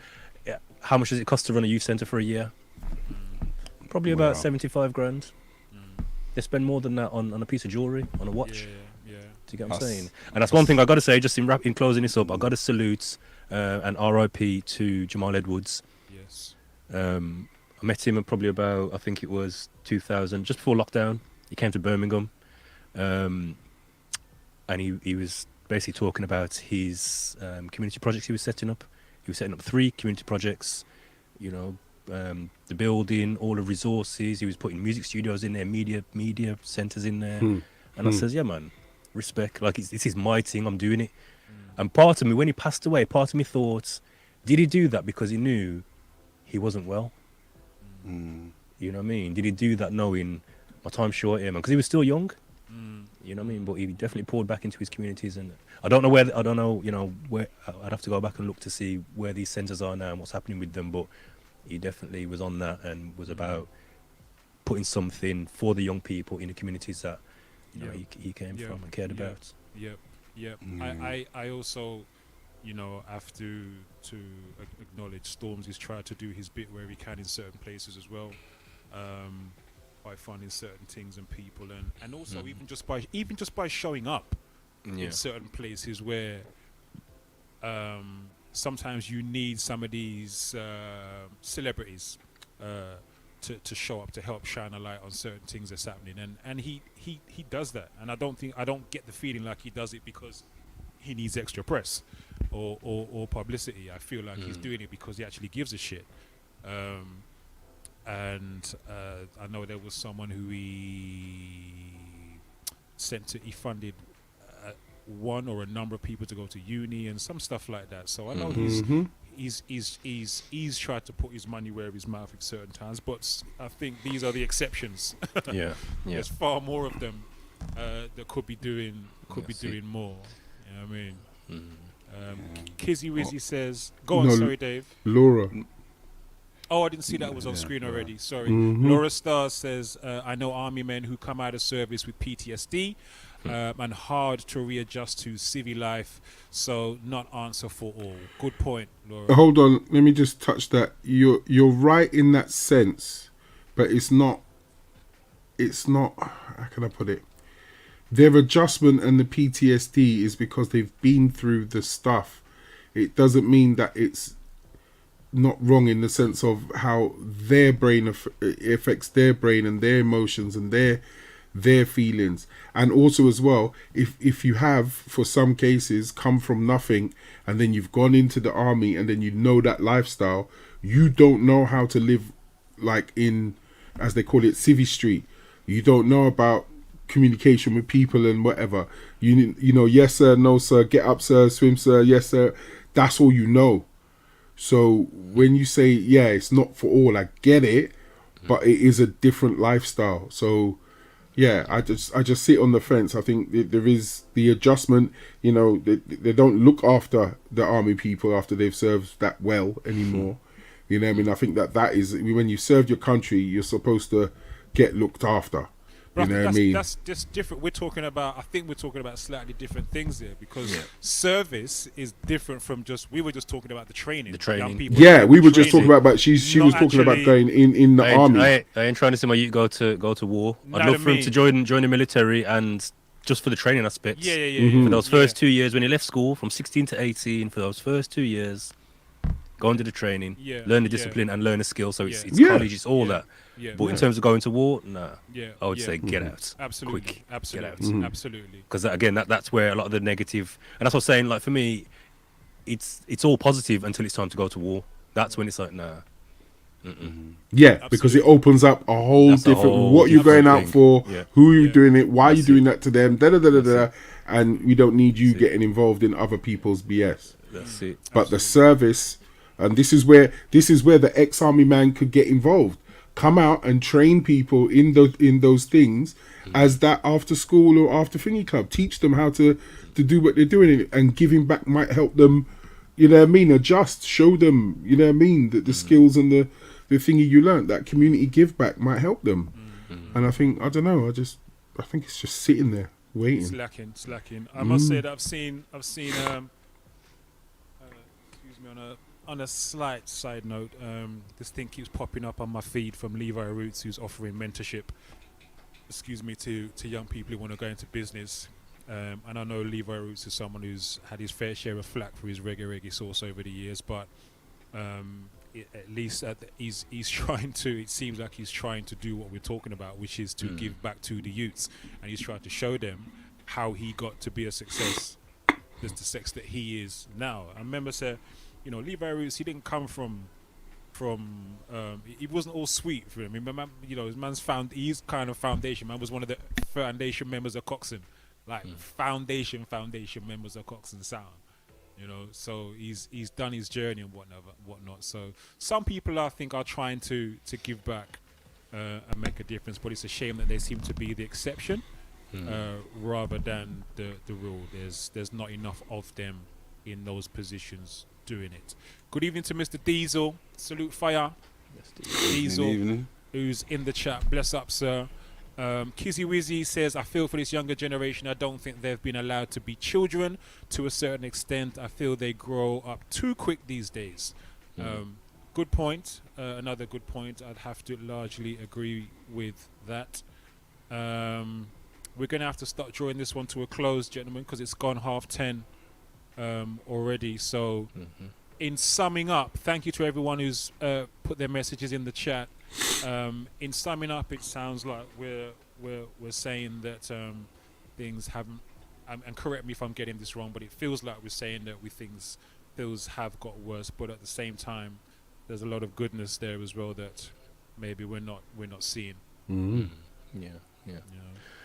I think we can only just hope things improve, hope, as people's circumstances improve. That word scares me. There's more of a willingness to create change in their own areas. And I think that's where change comes from, and that's the biggest change. Like, we said, you can't look to the government or look to the council or look to someone to say, yo, help us. It's like looking to them to say, police us, when you've got the power to go to that youth over there and talk to him directly, rather than expecting to be. Yeah, man. I think I'm gonna leave this conversation with hope, because in the same way that we've said that, and like Buster Ram said on the interview with Diary of a CEO today as well, that you can't talk to a lot of the youths nowadays, because a lot of people are afraid to talk to the youths because the youths will chat back and want to come and do you something even though you're a big somebody. But at the same time, there are a lot of youths who are also doing their own thing in the opposite direction. They are taking out themselves, and they're using the tools that are available to them today that we never had, the social media stuff, and they can do their own things. They can do their own videos, they can do their own business, set up their own business, like what you were saying with Jamal Edwards. Look how young he was and look how much he was doing, and he don't need no YTS to do that. He don't need no whatever, he was just doing it. And so I think the youths will find their way. There's more and more of them as well, picking up. Lord God, one bag of preke.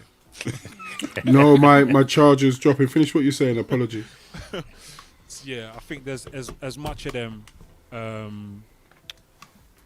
finding their own way, man, in a positive way, and it's just it's not going to be shown so much on our feeds. It's not going to come up so much on our feeds and on mainstream news, but I feel like they're going to work it out. In the same way we worked it out. We all went through our shit when we were youths. We all did shit we weren't supposed to do, but we worked it out. We came good and we worked it out. So I'm gonna have faith in them and say they're gonna work it out. And as more and more of them do their own thing and succeed, I think they are the ones that are gonna make the difference. It's not gonna really be about us or whoever else. I think they're making their own difference, and they're gonna continue to do that. We saying, Butch? I want to add to what you're saying in a slightly different way. I've always had a vision of how can I put it? Frick touched it before. Pause. Oh, you idiot.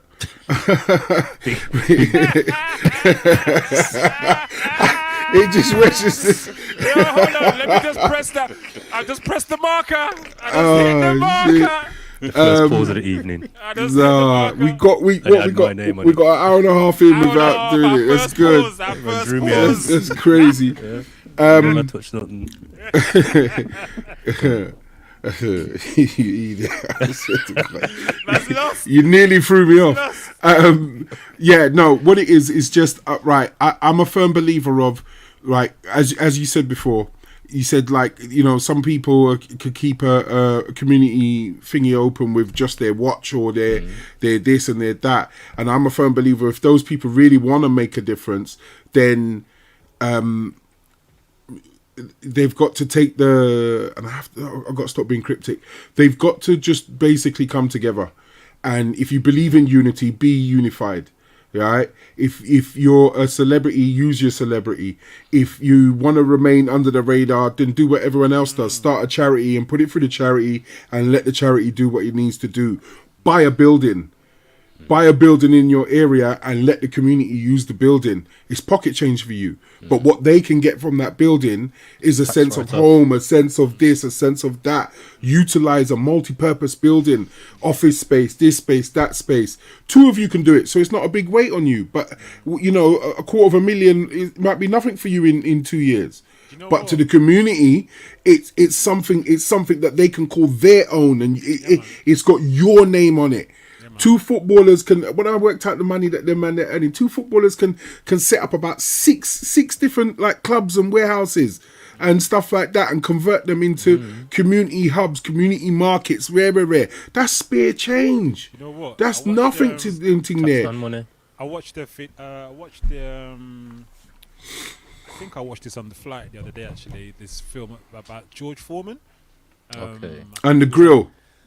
Yeah, on Netflix, I think it was. And it was just basically telling the story of George Foreman, which I didn't really know too much about the story of George Foreman. But he was of this mindset, you know, when he lost to Ali, and he went through this whole depression and whatnot, and then he found God and became a Christian and devoted his life not just to his faith, but to serving and uplifting the community. And he did exactly that. He bought a building, he bought a centre that he did up for the youths them. And even when he hit financial trouble, and they had to close the centre down, when he kind of got into the whole grill thing and the money started coming back in, he opened back up the centre. So he now, and from what I understand, the centre and his church that he bought and preaches from still exist and are still doing their thing to this day. You know, so that's more the kind of approach that more people need to do. And like you said, the amount of money, man, that the athletes have, and it's mainly black people who's running sports, you know, and earning all that big money in sports. And why aren't there more people doing what George Foreman did and others like him? You know what I mean? So anyway, yes, we gotta wrap this one up. Otherwise, we're gonna run out of time. Unless someone really wants to add something. I'm holding back. Holding back on what? All I was gonna say was, I think the heart is there, because again, a lot of these young artists and athletes, they probably the last generation who benefited from youth provision. So I think the heart is there. I think it's just for them, they're getting used to having money. It's new money. Do you get what I'm saying? So they're probably still in the process of sorting out their families, making sure this person's sorted, making sure they've invested here, making sure that their youth sorted, mommy's getting sorted, and then starting to think about, okay, investing.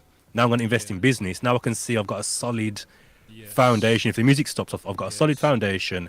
Now let me go and build this in my community. And also, I think for a lot of them, there's and even in the example that I just gave with George Foreman, you know, he had to go through a certain experience. He went through a life-changing experience. That loss to Ali, he hit rock bottom and depression and all the rest of it. It was a hard experience. He went through a really formative change through and through. And also, you know, with age comes a bit more maturity and awareness of social issues and how to navigate them things. So you're right. Maybe there's hope. Age has something to do with it. Yeah, man. There's hope. Yeah, man. Absolutely. Absolutely.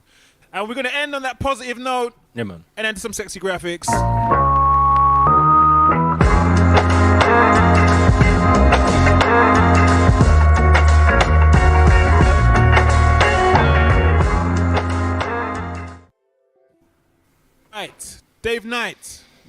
yo.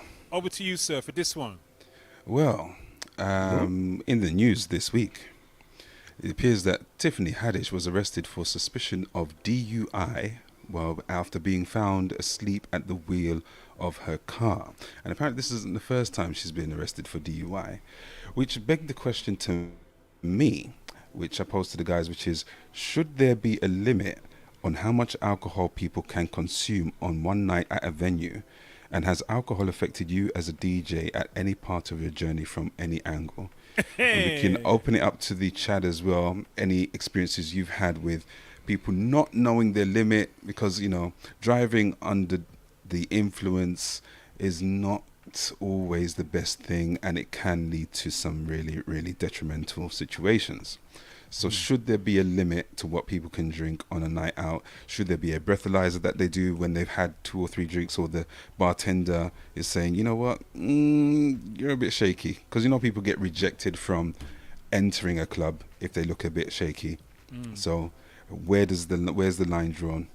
I would say yes to that question. If I can just throw it out there and start, I would say yes, there should be a limit. But my question is, or my issue is, or my, quandary or whatever is, who polices that? Who is it who decides what that limit should be, and who polices that limit? Is it the bar staff? Is it the friends who go with the person? Is it the security? Is it who polices that? Yeah, that's the question for me. You know what I mean? Whose responsibility is it to police Tiffany Haddish's drinking in the club? The question for me is, hey everybody, let's go out to the club, but there's only 3 drinks tonight because that's the club rules. Dead. Club's dead. Who's going out? Who's going to that club? What you gonna get? I'm only allowed 3 drinks in your club. It's dead. No one's going. That can't be. You can't police that club life. I don't drink more than 3 drinks. No, that's what I'm saying. You as a single person, that's what I'm saying. Even I don't drink that much as I used to when I was younger, because it was like slightly Dutch courage and a bit of, you know what I mean, vibe and whatever, and then you're partying with your people and you whatever. Now I don't drink. Saturday I had 2 lemonades. That was it. You know what I mean? But I'm on about, like, if you're talking about, are you talking about who, like, the public should have a drink minimum when going out? Nah. It's hard to police, isn't it? It's very difficult to police. It ain't gonna work. It won't work. I mean, you mentioned about who would do it. Obviously, it's going to create a lot of a lot of confrontational discussions to take place.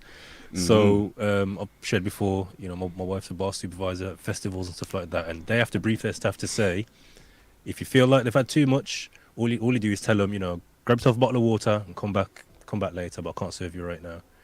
Right. And, you know, how does that work? How well does that work? I think the way it's pitched, and presented, the right staff knows how to send that message in a friendly, I'm your mate kind of, I'm looking out for you. But then they also know at any point they can look at security and go, and then it's not for them to deal with anymore. Security deals with it. Right. So but again, I think it's the way the message is sent. If it's like, no, I ain't serving you. You're drunk. Go away. It's how the message is delivered. But the way they're trained to deliver it. That's it. It's like, you know what, mate? Grab yourself a bottle of water. Or the only thing I'm serving you right now, mate, is a bottle of water. There you go. Come back in an hour or so. You know, and then you probably look at the friend and say, yo, you know, bring him back later on. But right now, I would love it. As a DJ, I would love it if more venues would do that. Because I can't stand having to deal with drunken. Why am I having to deal with drunken? I don't like having to deal with drunken people when I'm working as a DJ. You know what I mean? They come around me with their drunken foolishness, and they want me to stop what I'm doing and fully engage them in conversation, or just incoherent foolishness, stupidness. When I'm trying to be professional, be in my zone, and I'm working in real time, and this tune's past where I want it to go, and or the point where I want to mix it is coming up, and you're messing up my thing. Do you know what I mean? So I would like that. I would like to see more venues do that, so that I wouldn't have to be dealing with that foolishness. Sometimes I've had to call security to come and deal with someone, or sometimes I'm calling for security and nobody comes, and I'm left forced to having to deal with this foolishness. So I would love it if more clubs and venues would actually do that. Yeah, because I guess it's everyone's got a different limit, I guess. So someone who can take 10 drinks and they still walk straight, and there's someone who could just 1-2 drinks and they're gone. So maybe there's a little test they do when they're ordering that, you know, ascertains what level they're at. Yeah, that's like a police state. I hear what you're saying, but yeah, it's I think you know. I think you know. I think you just instinctively know if someone just had too much. You know, you don't need to do no formal test. You just know, man. You know what I mean? When someone's slurring too much or they're wavy or they're, you know, someone's being a bit of a nuisance, they're bouncing people too much or whatever, you just kind of, you just know. Yeah. You remember that guy at Casual Brunch? And we had to take him outside. Oh, Lord. He was one of them situations where this guy's having the party of his life, but he's annoying everyone. Yeah. There's always one. You know what I'm saying? My man's having the time of his life. My man's deciding to go and share his joy with everyone. Everybody's woman in the place, you know. Right. Till man wanted to kill him in there. We had to take him out and say, bro, listen, nah, whatever this man is saying to you, he's in his just dues to do it, because the way he was going on, if that was my woman, I'm going to be vexed like him, but this can't run in here. We want you in here with us, but you need to calm down. Like, just hold a corner. You know what I mean? Have a soft drink, and just whatever's riding you, just make it ride out. Because right now you're a problem. You're a problem. Yeah, people go out and drink for so many different reasons, and for us to say that there should be a cap or a limit or whatever and so forth, I stand firm. I think that's way too far. You know what I mean? Because especially if Monday to Friday or whatever your working thing, you're not allowed to drink because you might be using machinery or whatever, but you're off at the weekend. Yeah. So you want to be sociable at the weekend. Yeah. And guess what? You might want to get tipsy. You know what I mean? And then you might get invited out to another party. Circumstances might change. Hey, I want to be part of it. Let's go. Let's drink. Let's have fun. Let's be sociable. You can't put a finger on it. Or it could be a celebration. Oh, I didn't know it was your birthday. Let's go out. Yeah, Where do you draw the limit then, Butch? If you say that there shouldn't be a limit and people should be allowed to get tipsy, where do you draw the limit? Because when some people, when they get, as you call it, tipsy, they don't have no behavior. I understand that, but it's not my judgment to judge what a next person's doing in that respect. Yeah. Because if I want to go out and celebrate my bedroom's birthday and get slapped, no one's telling me nothing. Do you get it? Because it's my night out. It's me going out. Yeah. But I have control. I know when I am tipsy. I know when I am off my face. I know when, you know what I mean? It's up to the individual. I know that if it was a house party and I'm taking a cab home, I can get more, I drink a little bit more because I know what I'm doing. If I'm going out into central London or to a party, I would drink less, but I will still have drinks. Do you think if Tiffany Haddish had been drinking in this country and had knocked over your child while drinking under influence, do you think you would feel the same? In what sense? If she'd been drinking under the influence, yes, and she had knocked over your child, yes, do you think you would feel the same as what you do now? She knew her limit before she got into the car, so she committed a crime. She knew her limit. Yeah, she passed the limit of being able to drive, and when she was breathalyzed, the cause for her knocking over my child is that she drank too much and was not in control of the vehicle. So I can sue you, I could do what I have to do. Yes, my child's hurt and all the sad stuff, but that you're talking about the drinking. What do you want me to do? Kill her? I can't do that. I guess it's more case I'm of saying, I'm trying to get to what is this. The question I asked was, what is the solution then? If you're saying that there shouldn't be a limit, and people should be allowed to get drunk, tipsy, whatever, then what is the solution? Because what is the solution to situations like that happening, to managing it where people don't know their limits or themselves and will go out and cause deaths, will literally kill other people because they can't control themselves or they don't know their limits, or they're going to come to a venue and create mayhem for people at Friction's venue, or come to myself and create mayhem in our venues. What is the solution then? If you think people should just be allowed to be tipsy and do what they want. I'm going to not throw it back, but just understand something. How many years has alcohol been around? How many? Tell me. Thousands? Can I say thousands? Honestly, thousands? Yeah. And it's taxed by the government before we drink it. Correct? Yeah. Yeah. Yeah. So the government know where the alcohol's going, where it is, how it's out there, and whatever. So haven't they put the onus on the individual on knowing what they drink? And now you're saying there should be police state law capping what they should be drinking when you're going out in public. That is moving into that police state, that thingy thing, and I don't think that's the right way of doing things. There's a solution. Go on. What's your solution then? There's a solution, and it's for me, it's the same approach that the security take in terms of how do you stop it becoming an issue for other people. If someone wants to go out and get drunk, that's on them. They should know their levels, know all of that stuff. It's when it starts, like in our case, it's when it starts affecting other people and impacting the event, because everyone who's going in that club, the majority of people going in that club are going to have a drink and are going to want to have a good time. Security only really kick in when they start getting out of order. They're there to serve a job. Do you know what I'm saying? And it's when it's not about, they're drinking, let's get them out, or they've had more than 3, now get them out. It's my man's had 6 and he's cool. My girl's had 2 and she's off. You get me? She's all over the place. Let's keep an eye on her. So I think the solution is, or the guiding line. So it's not 3 drinks.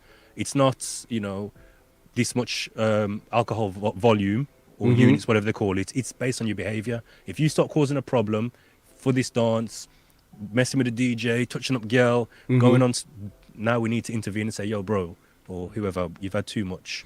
Right. So are you yellow card? You're saying watching what people do and so that, right? It's behaviour. So now that's different to the driving. No, it's different to the driving. I just want to know the scenario. The driving is self-governance. Yeah, we're throwing the scenario in different ways. Yeah. In certain venues, one security guard can actually watch up to, or is responsible for, a ratio of between 15 to 50 people. Yeah, it can happen depending on the size of the event. So how is one security guard going to watch 50 individuals drinking? It's not about the drinking, it's the behaviour. That's what I'm saying.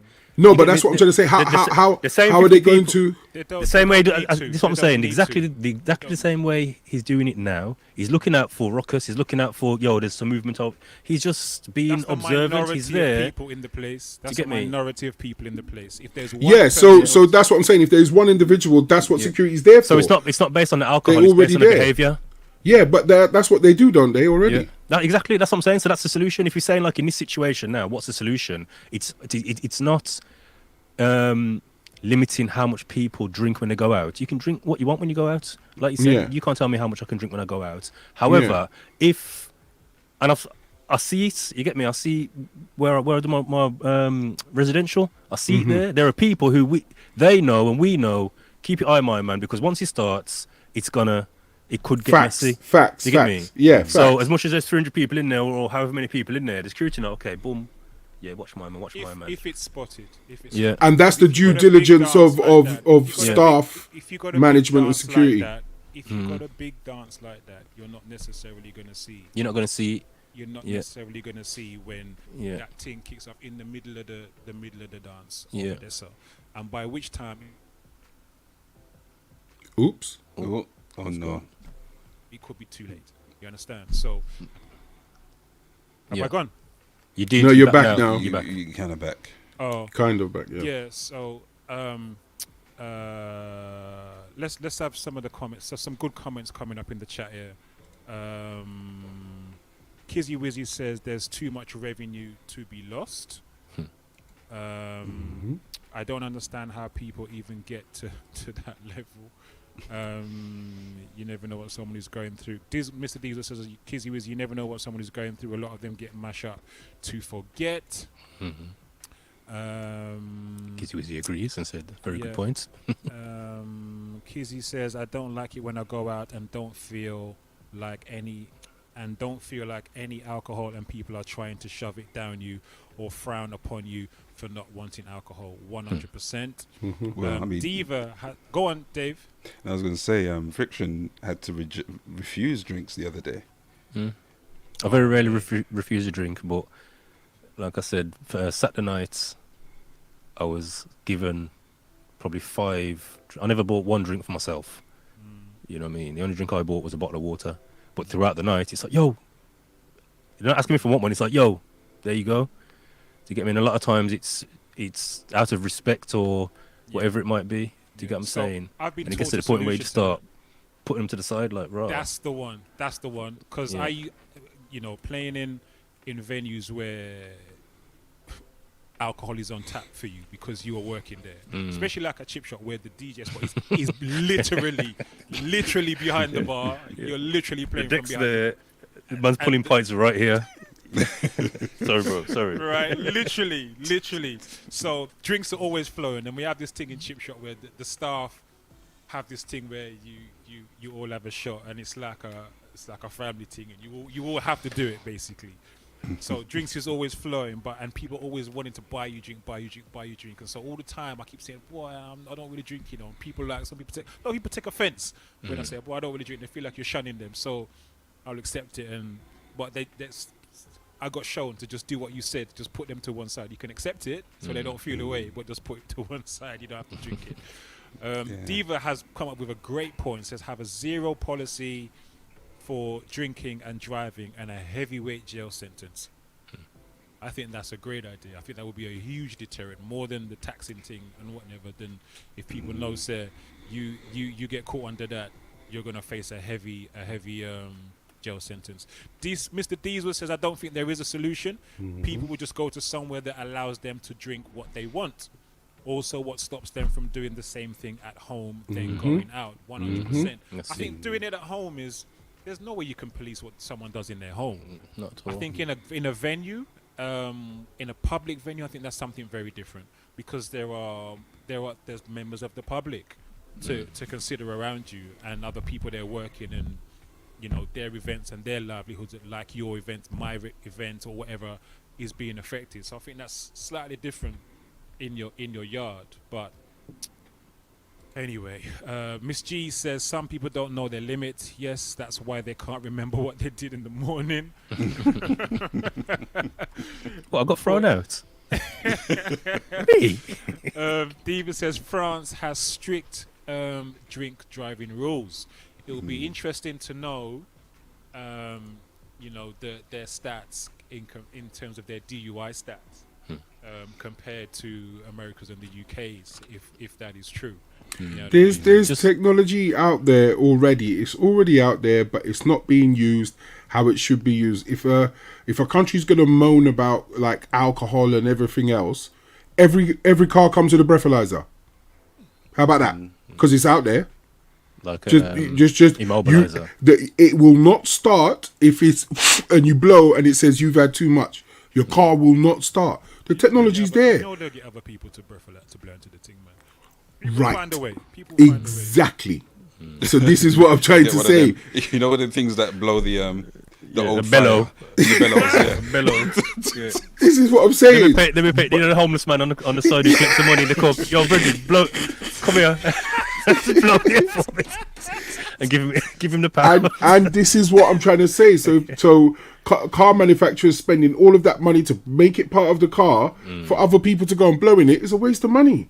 That's not. Do you get what I'm saying? That's not going to work for the car. It's not going to work on the car. Just go. DJ, I would love for there to be, more stringency in place in the DJ in the club. Sorry, because I don't like it. I don't like being in a position where I am having to deal with drunken people who do not know their limits, who cannot control themselves. But they might be celebrating life, bro. I don't give a rasta. I don't give a ras. I think that's a security issue. We're not. It is a security issue. If they were troubling the bar, stuff like that. I am getting forced when they're bringing it to me. Yeah. I am now. You've got to deal with it. I have to deal with it. Now. And as you said, it's a security issue. Right. And sometimes that's a team meeting issue. And they will come.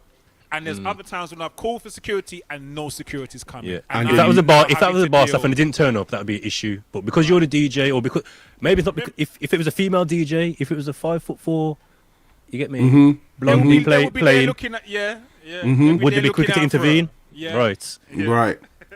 No, he's right. He's hit it on the head. They should have the same blanket thing. Yeah, and I think on the other side of it, the bar staff need to, if you can't remember faces, and you're not vigilant to even while you're pouring, look up the bar and notice, right, he's come to me, come to him, and come to her. Oh, you're trying to be smart with it. Like, you don't know who's coming to your bar and getting thingy, then allow it. You know what I mean? When I was working in the bar, you knew the customers, or exactly what you said. Watch out for John. He's in tonight. He might have a bit. Watch out for Grey Jacket. He's bought 2 bottles and he's on. You know what I mean? Or that girl's coming. It's her birthday, so watch it. You know what I mean? Make sure you check the toilets and make sure they're all right. Or you know what I mean? You get warned. Everyone's got to be on top of the game when you're running an event. There's that side of health and safety that you have to have briefings and talkings about how to stay vigilant, how to stay above things and so forth. And I think that if that level of commitment of doing that isn't to your standard or to a standard of safety, then people should get reported. I played at this bar does and they had no care, they had people vomiting in the toilets, expose them and let them get their the venue, expose them. I think that's disgusting. I think people should be able to come out, have a good time, drink whatever they want, and leave safely without causing any problems. You know what I mean? That's what you should be able to do. And yes, if you want to, go over your limits or whatever, not being funny, you should have people around you. How about that? No one really goes out by themselves. There should be people around you that says, "Hear what, mate? Stop. You've had enough." Even before, you're going to get us thrown out, mate. Look, calm down, sit down, sober up. That was the thing that made, when I last time I had to do with it, that was the thing that made some people have to sober up, which goes back to the what's the word I'm looking for? Not a rule or some kind of penalty. Kind of penalty. It's only when I called security and I was like, these girls were looking at getting kicked out. When they were facing that, then they fixed up. Yeah. Then they fixed up. Talking wasn't working for them. Yeah. Right? Because as far as they're concerned, like what you say, it's our birthday, we're out partying, we're celebrating, it's our birthday. That doesn't mean that you have license to behave in any way you want. That does not mean you have license to come and interfere with me when I'm trying to do my work. You understand? So I don't buy that. But when they were facing penalty, a strict penalty, then they fixed up quickly. But I shouldn't have to deal with all of that. No, we shouldn't. Not at all. No. From a DJ perspective in the box, no way. Yeah, I mean, another way that alcohol affects me though, in a slightly different turn, is where I now don't drink when I'm playing out, because I like to stay straight. So that whole thing that we used to have before, where the drinks are always flowing. Sometimes I used to drink before, just to give myself a bit of Dutch courage before I went on to my set, because believe it or not, I always get nervous when I'm gonna go and do a set. Or now I get nervous. So sometimes I used to just lick back a drink and use that to loosen up or whatever. But the risk I found was, there was one time I did an event, and the alcohol was free alcohol on tap. Free rum punch was just flowing at this event. And I feel I had too much to drink. I felt I'd had just a little bit too much to drink. But my concern was, I wasn't sure whether or not I was showing that. You understand? So when I'm talking to the promoters and the event organizers and whatever, I wasn't sure if I was slurring or they could recognize that I was drunk, because they didn't book me again after that. So I'm like, was I too drunk? You know what? He didn't hear his mixes. I bet he was clanging or something. And he was totally unaware. And he's standing up there with his hand out. Is everything all right? He accidentally knocked the mixer into reverse, hamster style, and didn't realise what he's doing in the headphones is what's playing. His head. So you were DUI. Exactly. DJing under the influence. He's under the influence. Yes, man. Trying to pick up his check and he's still got his headphones on and the man is there. We need some examples of DJing under the influence. I can share one. Mine was my sister's graduation party, and we had a bottle of Henny behind the booth, And there was them times we was playing off CDs. Like you had your vinyls, but you had like actual. It was you put something in the CD, the tray, or yes, push it in the tray, yeah, or you push it, whatever, yeah. And obviously, them times, man was burning hard, like burning CDs for joke. And I played Super Thug, Noriega. Oh, you know, it's got a helicopter at the beginning. Yeah. I didn't realise it was scratched. The CD was scratched. So I'm thinking it's the intro. It's just going.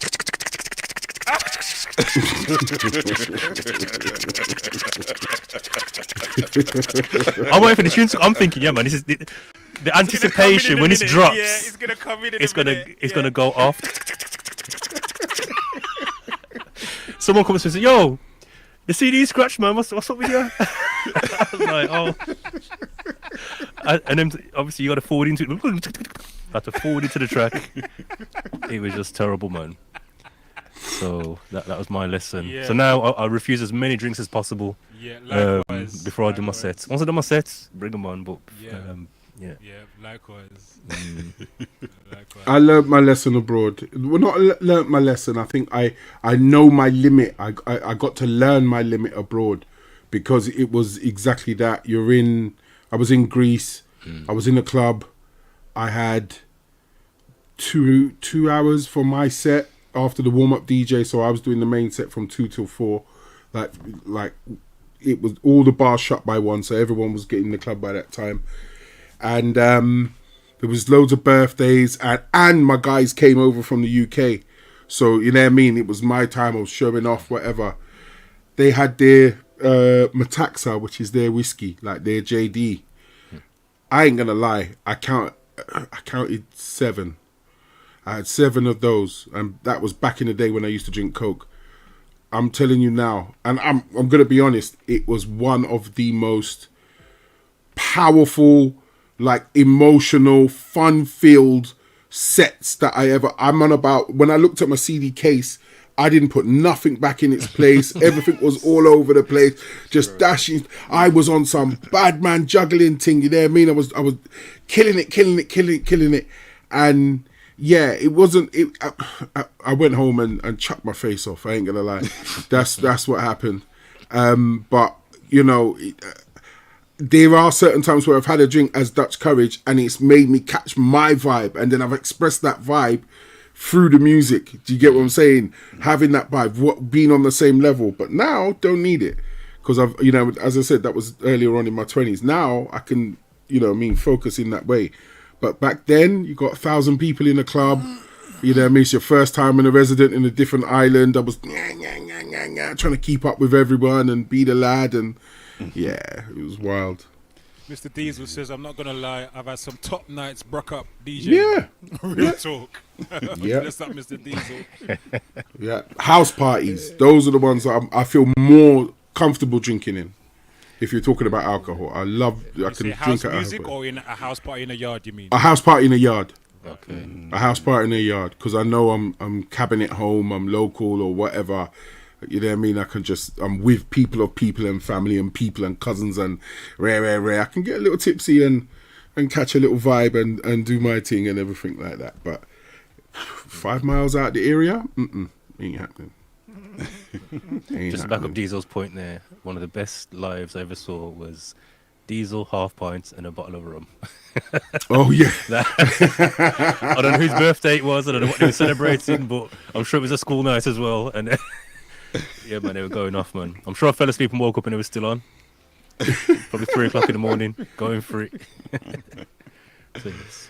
Oh gosh. All right, fellas. Well, it's just 10 minutes past 11. We saying, Dave?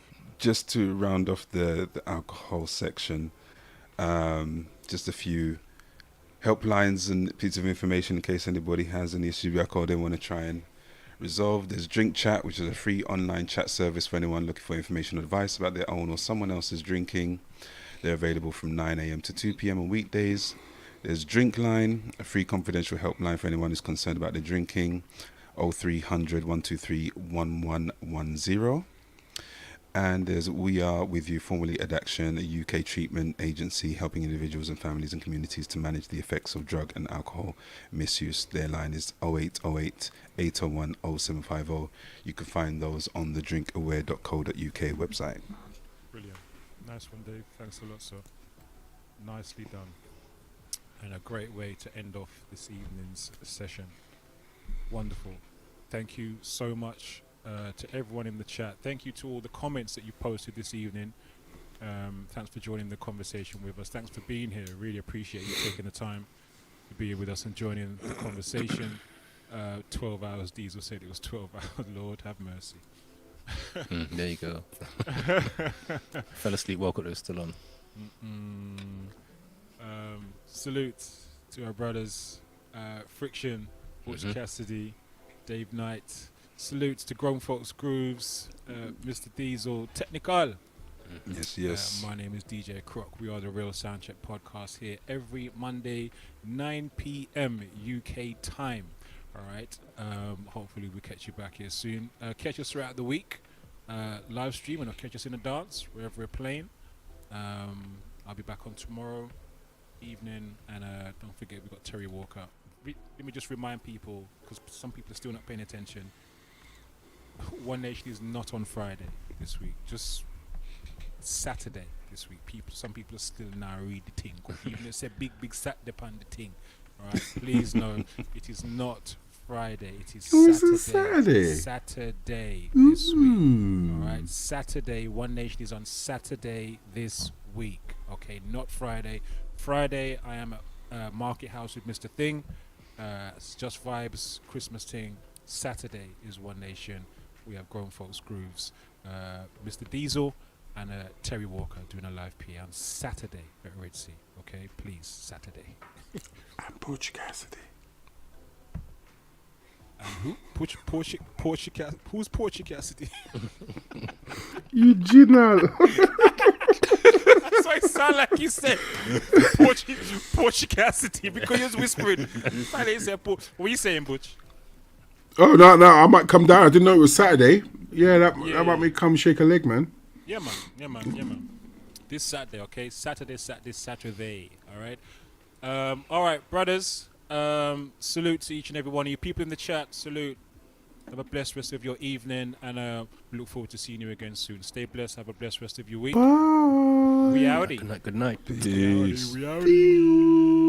Peace.